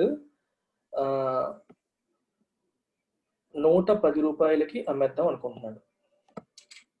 100 రూపాయలు కొన్నాడు, 110 రూపాయలకి అమ్ముదాం అనుకుంటున్నాడు. సురేఖకి మరీ అంత నీడ్ లేదు. So she wants to sell, but she wants to sell it at 115. Okay, భానుకి 120కి అమ్ముదాం అనుకుంటున్నాడు భాను. ఇంకా మిగిలిపోయిన అబ్బాయి ఎవడు, అమ్మాయి ఎవరు, భాగ్యశ్రీ. సో ఈ భాగ్యశ్రీ వచ్చి 125కి అమ్ముదామని చెప్పి పెట్టింది. సో వీళ్ళు నలుగురు సెల్ అడ్రస్ పెట్టారు. జయంత్ అన్నిటికంటే పైన ఎందుకు పెట్టాను నేను? కొనాలనుకునేవాడు ఫస్ట్ ఏం చూస్తాడు? నాకు అందరికంటే ఎవడు తక్కువకి ఇస్తున్నాడో అది చూస్తాడు, అంతేనా? ఒక వస్తువు మనం కొనాలనేటప్పుడు ఒకే వస్తువు, వీళ్ళందరి దగ్గర ఉన్న వస్తువులో క్వాలిటీ డిఫరెన్స్ లేదు, అన్ని ఒకే టైప్ వస్తువు. కానీ జయంత్ 110కి అమ్ముతుంటే సురేఖ 115కి అమ్ముతుంది, సేమ్ అదే వస్తువుని. భాను ఏమో 120కి అమ్ముతున్నాడు, భాగ్యశ్రీ ఏమో 125కి అమ్ముతుంది. సో కాబట్టి కొనేవాడి పర్స్పెక్టివ్ లో, if you think from A buyer perspective, ఒక బయ్యర్ వచ్చి ఏ రేట్కి అమ్ముతున్నారా అని చెక్ చేస్తే అందరికంటే తక్కువ ఉండేది పైన కనిపిస్తుంది మనకి. ఇప్పుడు బయ్యర్స్ పర్స్పెక్టివ్ లోకి రండి. బయ్యర్స్కి వచ్చేసరికి లెటసే అందరూ కొనాలనుకుంటున్నారు. లక్ష్మణ్ బాగా ఎక్కువగా కొందాం అనుకుంటున్నాడు. లక్ష్మణ్ 105 రూపాయలకి ఇస్తే నేను కొనేస్తానని చెప్పి అంటున్నాడు. అభిషేక్కి కావాలి కానీ 104కి ఇస్తేనే కొంటాను, లేకపోతే నేను కొనను అంటాడు. ఓకే, సో అలాగే ఇంకెవరి పేర్లు మర్చిపోతాను. లోకేష్ అండ్ రాజా. లోకేష్ అండ్ రాజా సంగతి ఏంటో చెప్తాను. రాజా ఏమో 103 రూపాయలకి నేను కొంటాను, లోకేష్ ఏమో 102 రూపాయలకి కొంటాను అన్నాడు. ఇప్పుడు చూడండి, బయింగ్ సైడ్ నేను ఏం చేశాను, ఎక్కువ ఉన్నది పైన రాశాను. ఎందుకు రాశాను? You think from a seller perspective. నువ్వు అమ్ముదాం అనుకుంటున్నావు, ఎవరెవరు కొనాలనుకుంటున్నారో చూస్తావు. సెల్లర్ ఏం ఆలోచిస్తాడు, నేను ఇచ్చే షేర్కి మాక్సిమం వాల్యూ ఎవడిస్తాడో వాడు నాకు సూట్ అవుతాడు, వాడిని నేను దృష్టిలో పెట్టుకుంటాను, అందుకని వాడి వాల్యూ పైన ఉంటుంది. అర్థమైందా? బయ్యర్స్ లో ఎక్కువ ఇచ్చి కొనేవాడిది పైన కనిపిస్తుంది, సెల్లర్స్ లో అతి తక్కువ కోట్ చేసిన వాడిది టాప్ లో కనిపిస్తుంది. ఇప్పుడు జయంత్ లక్ష్మణ్ది చూస్తాడు, నేను 110 పెట్టాను, లక్ష్మణ్ ఏమో 105 పెట్టాడు. And Jayant wants to sell it, సరే నేను కొంచెం తగ్గిద్దాం అని 108కి తగ్గించేశాడు. ఓకే, 108కి వచ్చాడు. లక్ష్మణ్ ఏమో 108 చూశాడు, లక్ష్మణ్కి ఏమో ఇంకా సరిపోదు, కానీ జయంత్ మరి తగ్గించడం ఎందుకంటే, సో లక్ష్మణ్ ఇంకొక స్టెప్ వేసి 106కి వచ్చాడు. సో జయంత్ ఈ 106కి వచ్చి ఆగిపోయాడు అని చెప్పి ఇంకొక స్టెప్ వేసి 107కి వచ్చాడు జయంత్. సరే తను 2 స్టెప్లు వచ్చినప్పుడు నేను రావడంలో తప్పే ఉందని చెప్పి లక్ష్మణ్ కొనేసాడు. ఇప్పుడు LTP last traded price of that share will become 107. అది 100 రూపీస్కి ఫస్ట్ లిస్ట్ అయింది, 100 రూపీస్ పెట్టి కొనుక్కున్నారు, అది ఇప్పుడు 7% ప్రాఫిట్ అని చూపిస్తుంది. ఆ రోజు 7% గ్రో అయింది అని కనిపిస్తుంది మనకి, గ్రీన్ టిక్కర్ వస్తుంది, 7% కనిపిస్తుంది. ఒరిజినల్ ప్రైస్ 100, ఇప్పుడు 107 అయింది, నౌ ఇట్ ఈస్ 7% పాజిటివ్ ఈ రోజు అని చెప్పి చూపిస్తారు. This is how stocks trade. Actual మార్కెట్లో ఎలా ట్రేడ్ అవుతాయి, వాటి ధరలు ఎలా మారుతూ ఉంటాయి. ఇవి దేని బట్టి మారుతూ ఉంటాయి? Same thing, demand and supply. మరి డిమాండ్ అండ్ సప్లైని ప్రభావితం చేసే అంశాలు ఏంటి? What are the factors that influence demand and supply of shares? చెప్పండి. Sir, company's revenue would be. Company యొక్క ఫ్యూచర్ గ్రోత్ పొటెన్షియల్. సింపుల్ గా చెప్పాలంటే ఫ్యూచర్ గ్రోత్ పొటెన్షియల్. ఎవరి మీద మనం ఇన్వెస్ట్ చేస్తాము? ఇప్పుడు ల్యాండ్ కొంటాం, ఏ ల్యాండ్ కొంటాము? ఫ్యూచర్ లో దేని వాల్యూ పెరుగుతుందని భావిస్తామో ఆ ల్యాండ్ కొంటాము, అంతేనా? సిమిలర్ గా ఎలాంటి కంపెనీలో మనం ఇన్వెస్ట్ చేయాలనుకుంటాము, ఏ కంపెనీ పర్ఫార్మెన్స్ ఫ్యూచర్ లో బాగుండబోతుందో అలాంటి కంపెనీలో కొంటాం. అంటే దాని రెవెన్యూ, ఈ రోజు రెవెన్యూ ఎంత ఉంది, నెక్స్ట్ ఇయర్ లో ఆ నెక్స్ట్ ఇయర్ లో రెవెన్యూ ఎంతగా పెరగబోతుంది అని మనం ఎస్టిమేషన్ వేసుకుంటాం. పెరుగుతుంది బాగా అని అనిపించినప్పుడు you tend to buy more. ప్రతి 3 నెలలకి వాళ్ళ క్వార్టర్లీ రిజల్ట్స్ వాళ్ళు పబ్లిష్ చేస్తారు, ప్రతి 3 నెలలకి కూడా. ఓకే, ప్రతి 3 నెలలకి వాళ్ళు పబ్లిష్ చేసినప్పుడు లాస్ట్ క్వార్టర్తో కంపేర్ చేస్తే ఈ క్వార్టర్లో సేల్స్ పెరిగాయా లేదా, ప్రాఫిట్ పెరిగిందా లేదా, లాస్ట్ ఇయర్ సేమ్ క్వార్టర్తో కంపేర్ చేస్తే ఈ ఇయర్ దాన్ని క్యూఓక్యూ ఇయర్ ఆన్ ఇయర్ అంటారు. క్వార్టర్ ఆన్ క్వార్టర్ ఎలా ఉంది, ఇయర్ ఆన్ ఇయర్ ఎలా ఉంది, లాస్ట్ ఇయర్ కి గ్రోత్ పర్ఫార్మెన్స్ ఎలా ఉంది, లాస్ట్ క్వార్టర్ కి ఈ క్వార్టర్ కి గ్రోత్ ఎలా ఉంది అనే ఆస్పెక్ట్స్ చూస్తారు. బాగుంది, కంపెనీ పర్ఫార్మెన్స్ బాగుంది అనిపించింది అనుకోండి, there will be more buyers. లేదా కంపెనీ ఉన్న సెక్టర్ కి పొటెన్షియల్ బాగుంది అని అనుకోండి, there will be more buyers. Government ఆ సెక్టర్స్ ఎంకరేజ్ చేస్తుంది అనుకోండి, there will be more buyers. Government కొత్తగా తీసుకొచ్చిన ఒక ట్యాక్స్ పాలసీ వాళ్ళకి ఫేవరబుల్ గా ఉందనుకోండి, there will be more buyers. మీకు సింపుల్ థింగ్, కెమికల్ కంపెనీస్ ఉన్నాయి ఈరోజు, గవర్నమెంట్ వచ్చి import duty on Chinese chemical products అని చెప్పి ఉందనుకోండి, అంటే ఏంటి అర్థం, చైనా నుంచి వచ్చే కెమికల్ ఇంపోర్ట్స్ పైన డ్యూటీ వేస్తున్నాము. డ్యూటీ వేస్తే అర్థం ఏంటి, చైనా నుంచి వచ్చే ప్రొడక్ట్స్ రేట్లు పెరిగిపోతాయి, అవి పెరిగిపోతే they will lose their competitive edge. So China products యొక్క కాంపిటేటివ్ ఎడ్జ్ తగ్గిందంటే డొమెస్టిక్ కంపెనీస్ యొక్క కాంపిటేటివ్ ఎడ్జ్ పెరుగుతుంది. సో కాబట్టి అది ఇమీడియట్ గా ఆ స్టాక్ మార్కెట్ లో వాడి వాల్యూ పెరిగిపోతుంది. అంటే గవర్నమెంట్ పాలసీ కూడా స్టాక్ ప్రైసెస్ ని ప్రభావితం చేస్తుంది. కంపెనీ ఎక్స్ట్రాడినరీ పర్ఫార్మెన్స్ ఇచ్చింది అనుకోండి, అది కూడా ప్రభావితం చేస్తుంది. కంపెనీ ఎక్స్పాన్షన్ మోడ్ లో ఉంది, బాగా పెరుగుతుంది, నెక్స్ట్ 1 year లో రెవెన్యూ పెరుగుతుంది అనిపిస్తుంది, then stock prices will go up. వాటంతా పెరిగిపోతాయా? పెరగవు, మనుషులే కదా, ఓన్లీ మేక్ ఇట్ హ్యాపెన్. అది పెరిగేలాగా లేదా తగ్గేలాగా చేసేది మనిషే, వేరే వాళ్ళు కాదు. దాని పర్ఫార్మెన్స్ బాగుందంటే you will invest more. When you invest more, when there are more buyers than sellers, demand ఎక్కువ ఉంది, సప్లై తక్కువ ఉంది, ఆటోమేటిక్ గా ప్రైస్ పెరుగుతుంది. When there are more sellers than buyers, supply ఎక్కువ ఉంది, డిమాండ్ తక్కువ ఉంది, సో ఆటోమేటిక్ గా ప్రైసెస్ తగ్గుతాయి. Everything revolves around supply and demand. It could be shares, bonds, ఏదైనా సరే సప్లై అండ్ డిమాండ్ మీద ఆధారపడి ఉంటుంది. This is how share prices operate. అంటే అట్ అన్ ఆపరేషనల్ లెవెల్ ఎలా ఉంటుంది, పెరగడానికి క్వాలిటేటివ్ రీజన్స్ నేను చెప్పాను. వాటి యొక్క రెవెన్యూస్ కానీ, వాటి యొక్క పబ్లిక్ పాలసీ వాటికి అనుకూలంగా ఉండడం కానీ, సెవెరల్ అదర్ ఫ్యాక్టర్స్ అనేవి ఇన్ఫ్లుయెన్స్ చేస్తూ ఉంటాయి. ఈ రకంగా ధరలు మారుతూ ఉంటాయి. సో ఇప్పుడు జయంత్ కానీ ఎవరైనా హూ ఎవర్ హెస్ ఇన్వెస్టెడ్, తను ఏమనుకుంటాడు, దీని పర్ఫార్మెన్స్ బాగుంటే షేర్ ప్రైస్ పెరుగుతూ ఉంటుంది, అంటే వాల్యూ పెరుగుతూ ఉంటుంది. ఆ రకంగా నీ నామినల్ వాల్యూ పెరుగుతుంది. నామినల్ ప్రాఫిట్ అంటే నీ రియల్ ప్రాఫిట్ కాదు, నువ్వు అమ్మితే అది రియల్ అవుతుంది. అమ్మకుండా పేపర్ మీద కనిపిస్తుంది అంతే. నా దగ్గర ఇన్ని షేర్స్ ఉన్నాయి, ఒక్కొక్క దాని మీద ఎంత ప్రాఫిట్ ఉంది, so this is my nominal profit. ఈ రోజు నేను అమ్మేస్తే నాకు ఎంత వస్తుంది అని అర్థం అన్నమాట. ఇది ఒక మార్గం. But there are few people, I don't want to sell, నేను ఉంచుకుంటాను, అమ్మడానికి నాకు ఇంట్రెస్ట్ లేదు, కానీ నేను మీ దగ్గర డబ్బులు పెట్టినందుకు నాకు ఏదో ఒక ఉపయోగం చెయ్యాలి అని అనుకునే వాళ్ళు కొంతమంది ఉంటారు. అలాంటి వాళ్ళ కోసం ప్లస్ ఒరిజినల్ ఓనర్స్ తమ కోసం తమ చేసుకోవడం కోసం we have a concept called dividend. Dividend అంటే అర్థం ఏంటి? ఇప్పుడు కంపెనీ ఉంది, సో కంపెనీ దగ్గర చాలా మంది షేర్ హోల్డర్స్ ఉన్నారు. వీళ్ళు లాయల్గా నీ దగ్గర కొనుక్కున్నారు, షేర్స్ అలా హోల్డ్ చేస్తున్నారు. కంపెనీకి లెట్స్ సే 10 lakhs ప్రాఫిట్ వచ్చింది ఏబిసి లిమిటెడ్. మొత్తం ఎన్ని షేర్స్ ఉన్నాయి? 1 lakh షేర్స్ ఉన్నాయి. అందులో 20,000 షేర్స్ బయట వాళ్ళకి అమ్మేశారు, 80,000 షేర్స్ ఒరిజినల్ ఓనర్స్ దగ్గర పెట్టుకున్నారు. మొత్తానికి నెంబర్ ఆఫ్ షేర్స్ అయితే మారలేదు కదా, 1 lakh షేర్స్ ఉన్నాయి. కంపెనీకి 10 lakhs ప్రాఫిట్ వచ్చింది. కంపెనీ 10 lakhsలో 9 lakhs అనేది ఫ్యూచర్ ఎక్స్పాన్షన్ కోసం ఉపయోగిద్దామని డిసైడ్ అయింది. 1 lakh వచ్చేసి షేర్ హోల్డర్స్ కి పంచేద్దామని డిసైడ్ అవుతారు. మొత్తం ఎన్ని షేర్లు ఉన్నాయి? 100 షేర్లు కదా. సో ₹1 per share డివిడెండ్ ప్రకటించింది అంటారు. షేర్ హోల్డర్స్ కి కంపెనీ ప్రాఫిట్స్ లో ఇచ్చే వాటాని మనం డివిడెండ్ అంటాం. డివిడెండ్ ఇవ్వడం అనేది మ్యాండేటరీయా అంటే మ్యాండేటరీ కాదు, ఇవ్వచ్చు ఇవ్వకపోవచ్చు, అది కంపెనీ ఇష్టం. కానీ ఇవ్వాలి అనుకుంటే ఇలా చేస్తాను. ఎప్పుడైతే ప్రాఫిట్స్ బాగా వస్తాయో అలాంటి సందర్భాల్లో కంపెనీస్ ఏం చేస్తాయంటే డివిడెండ్స్ ప్రకటిస్తాయి. డివిడెండ్స్ ప్రకటించడం వల్ల ఉపయోగం ఏంటి? ఒరిజినల్ షేర్ హోల్డర్స్ ఉన్నారు చూడండి, మొత్తం మూలధనం వాళ్ళకి కూడా డబ్బులు వస్తాయి కదా డివిడెండ్స్ రూపంలో, వాళ్ళకి హ్యాపీ కదా. ఎందుకంటే డబ్బులు పెట్టేసావు, గ్రో అవుతుంది, కానీ నువ్వు అనుభవించాలంటే ఎప్పుడు వచ్చిన ప్రాఫిట్ అంతా మళ్ళీ దాంట్లో రీఇన్వెస్ట్ చేసుకుంటూ వెళ్ళిపోతూ ఉంటే వచ్చిన దాంట్లో మనం అనుభవించడానికి అవ్వదు. అందుకని dividend is a way out. Dividend రూపంలో షేర్ హోల్డర్స్కి ఇస్తారు.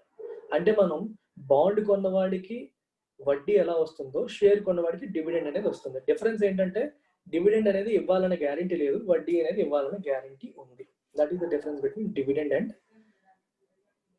Interest. Is it clear? Doubt ఉందా?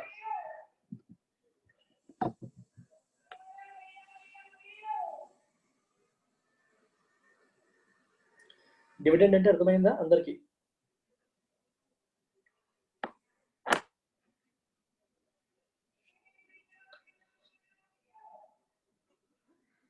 ఓకే,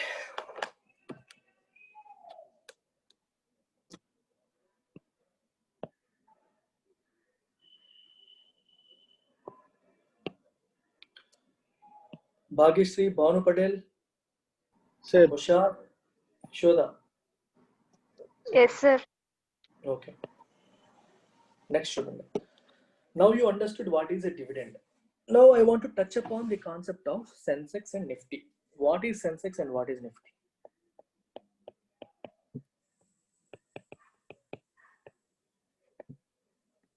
రోజు పేపర్లో చూస్తారు సెన్సెక్స్ 300 points పెరిగింది, నిఫ్టీ 500 points పెరిగింది, ఇది పెరిగింది, అది తగ్గింది. అసలు దీని అర్థం ఏంటి? పెరగడం ఏంటి, తగ్గడం ఏంటి, రైట్? ఏంటి కదా?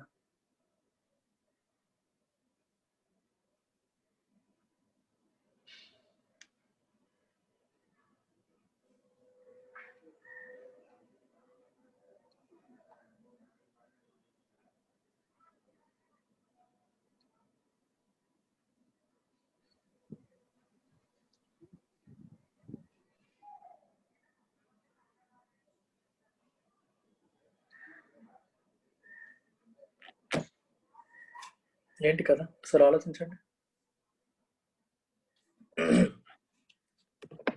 Can someone tell me what is a Sensex?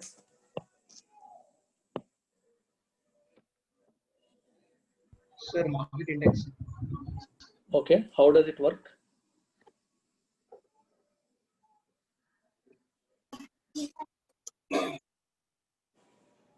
Share value పెరగడం తగ్గడం గురించి తెలియజేసి. Yeah, I'll do one thing. I'll keep it for next class. Interesting ఉంటుంది. సో ఇప్పుడు మనం ఇందాక ఒక మాట మాట్లాడుకున్నాం, స్టాక్ మార్కెట్స్ అనేవి ఉంటాయి, స్టాక్ మార్కెట్స్ ప్రొవైడ్ లిక్విడిటీ అని చెప్పాం. అవి లిక్విడిటీని ప్రొవైడ్ చేస్తాయి, అమ్మొచ్చు, పెరగొచ్చు అంటున్నాం. స్టాక్ మార్కెట్స్లో ఉండేవేంటి, ఇండియాలో ఉన్న మెజారిటీ కార్పొరేట్ కంపెనీస్ అన్నీ కూడా స్టాక్ మార్కెట్లో పార్టిసిపేట్ చేస్తాయి. ఎందుకు పార్టిసిపేట్ చేస్తాయి?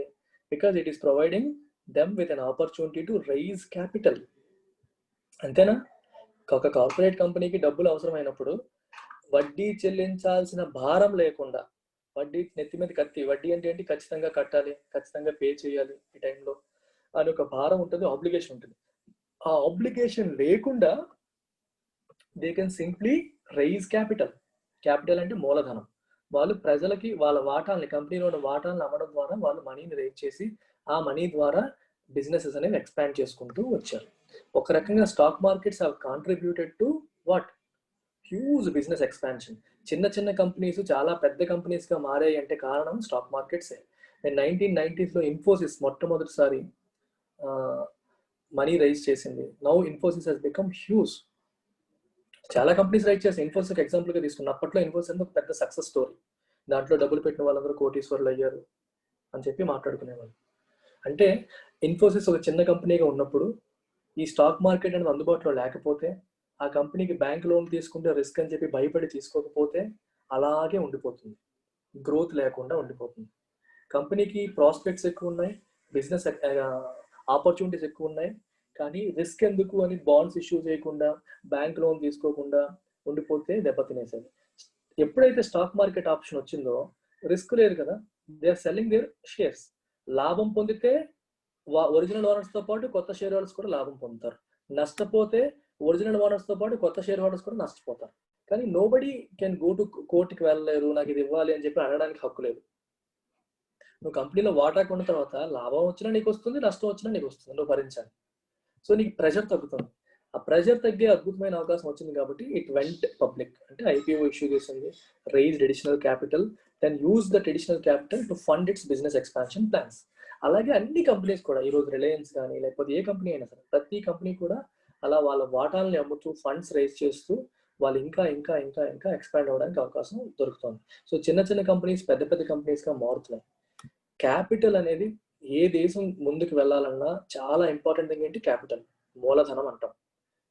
ఫండ్ ఉంటేనే కదా ఏదైనా చేస్తావు. నీకు 100 ప్లాన్లు ఉంటాయి, who will provide you capital?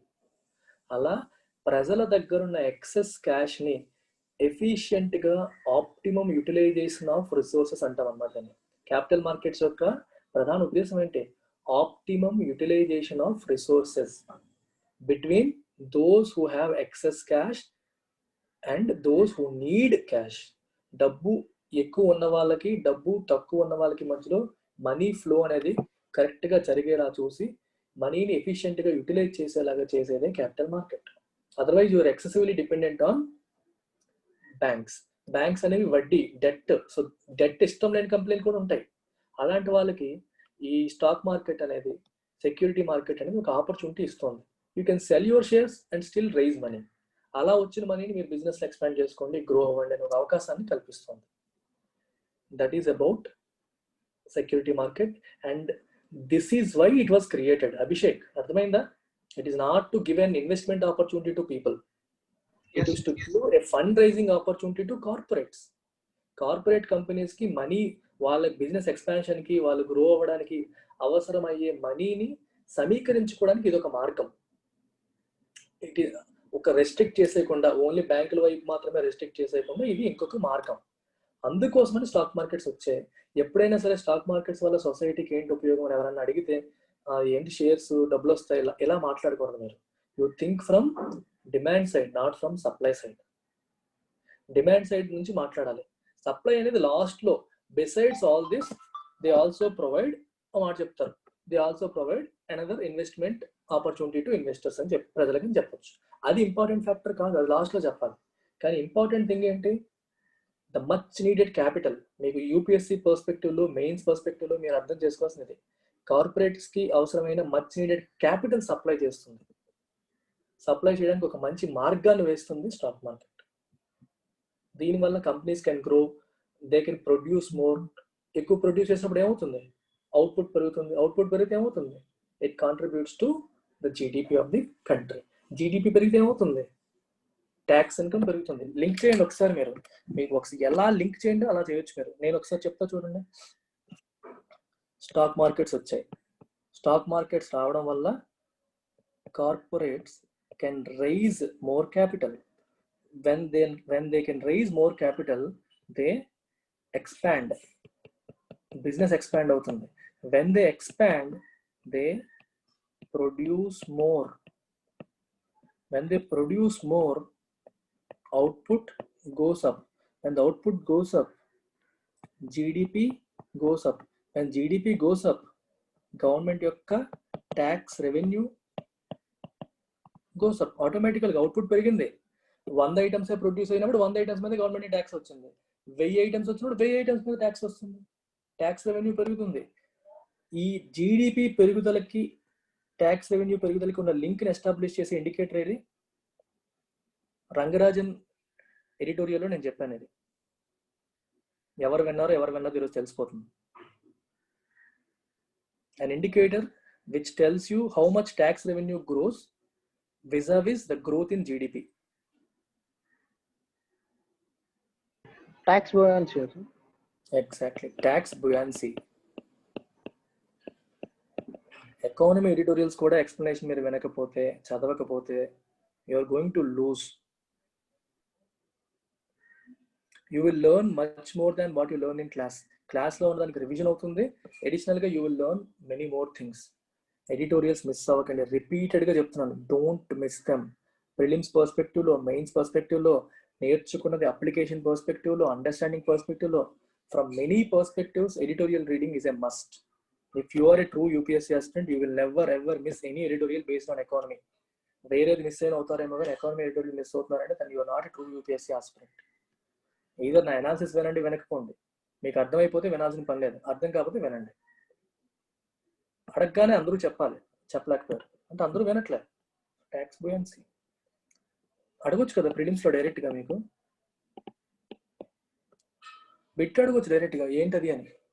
ఖచ్చితంగా అడిగే ఛాన్సెస్ ఉంటాయి, చెప్పేలా ఉండాలి. సో ట్యాక్స్ రెవెన్యూ పెరుగుతుంది. Come back. ట్యాక్స్ రెవెన్యూ పెరిగాక లింక్ అయ్యండి. ఇంకా మీ ఇష్టం, మీరు ఎంతవరకైనా, మీకు ఒక క్రియేటివ్ ఫ్రీడమ్ ఉంది. When the government has more tax revenue, what can it do? చెప్పండి. Spend more. పబ్లిక్ కోసం ఎక్కువ స్పెండ్ చేసే అవకాశం ఉంది. If it spends more for public, what will happen? It could be for welfare or could be for capital expenditure. Capital expenditure పెట్టింది అనుకోండి, what will it create? Long term assets. Employment. Long term assets వల్ల ఏమొస్తుంది? Future generations కి ఉపయోగం అవుతుంది. ఈరోజు రోడ్లు వేసావు, రోడ్లు వేయడం అనేది ఏంటి? లాంగ్ టర్మ్ అసెట్టే కదా. దానివల్ల ఏం పెరిగింది? ట్రాన్స్పోర్ట్ పెరిగింది. ట్రాన్స్పోర్ట్ పెరగడం వల్ల ఏమవుతుంది? బిజినెస్ కి మార్కెట్స్ క్రియేట్ అవుతాయి. మార్కెట్స్ క్రియేట్ అవడం వల్ల ఏమవుతుంది? బిజినెస్ గ్రో అవుతుంది. బిజినెస్ గ్రో అయితే ఏమవుతుంది? Again it contributes to produce more. It gets in to a positive cycle. When it produces more, output gross. Output పెరిగితే జీడిపి పెరుగుతుంది, పెరిగితే మళ్ళీ ట్యాక్స్ రెవెన్యూ పెరుగుతుంది. ఒక పాజిటివ్ సైకిల్లోకి వెళ్ళిపోతుంది ఎకానమీ. అంటే మీకు స్టాక్ మార్కెట్ గురించి పాజిటివ్గా రాయాలి అంటే you can take this approach. ఒక ఎగ్జాంపుల్ చెప్తాను. ఈ ఫండింగ్ లేకపోతే what can the corporate do? It has to rely only on banks and bonds. Both are debt instruments. అప్పు, debt is never safe. Equity is safer compare to debt because you are not liable to pay anything.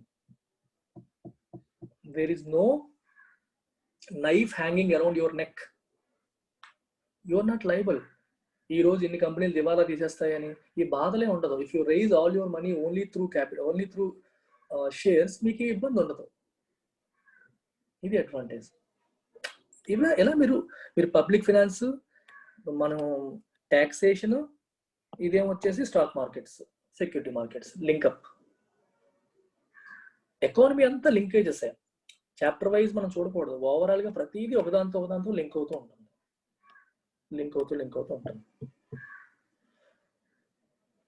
Okay, next class లో I talk about markets. Stock markets అంటే అర్థం ఏంటంటే markets ఎలా function అవుతాయి, NSC national stock exchange, Bombay stock exchange అంటే అర్థం ఏంటి, అవి ఎందుకు వచ్చాయి, వాటి ఫంక్షన్స్ ఏంటి, and what is this Sensex, what is this Nifty, how do they operate, it's an indicator అంటాను. ఫర్దర్ నెక్స్ట్ క్వశ్చన్ ఎలా ఆపరేట్ అవుతుంది, ఎలా క్యాలిక్యులేట్ చేస్తాం, నేను చెప్తాను. ఇవన్నీ తెలియడం అవసరమా, అవసరం లేదు. తెలిస్తే you will feel more confident, అంతే డిఫరెన్స్. మీ కాన్ఫిడెన్స్ అనేది పెరుగుతుంది. కాన్ఫిడెన్స్ పెరిగినప్పుడు యూ ఎంజాయ్ ఇట్. లేకపోతే అది నీకు పదం కనిపిస్తుంది, నేను 2 క్వశ్చన్స్ అడిగిన తర్వాత మీ దగ్గర ఆన్సర్ రాదు. ఆన్సర్ రాని ప్రతిసారి ఏదో ఒక తెలియని అసంతృప్తి మిమ్మల్ని తినేస్తూ ఉంటుంది. ఆ అసంతృప్తి మీకు ఉండకూడదంటే ఐ కవర్ చేస్తాను, చక్కగా వినండి, విని తెలుసుకోండి. Then will talk about mutual funds, will talk about, అంటే కొన్ని మీకు ఆల్రెడీ రిపిటేషన్ ఉంటాయి.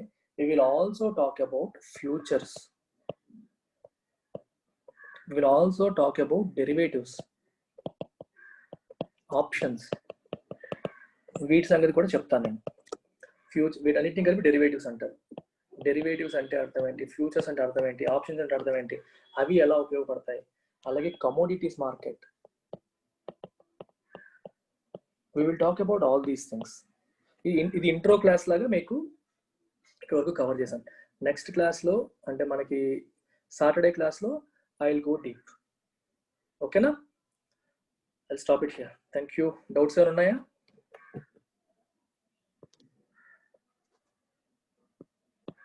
ఆపేనా? Take care. బాయ్.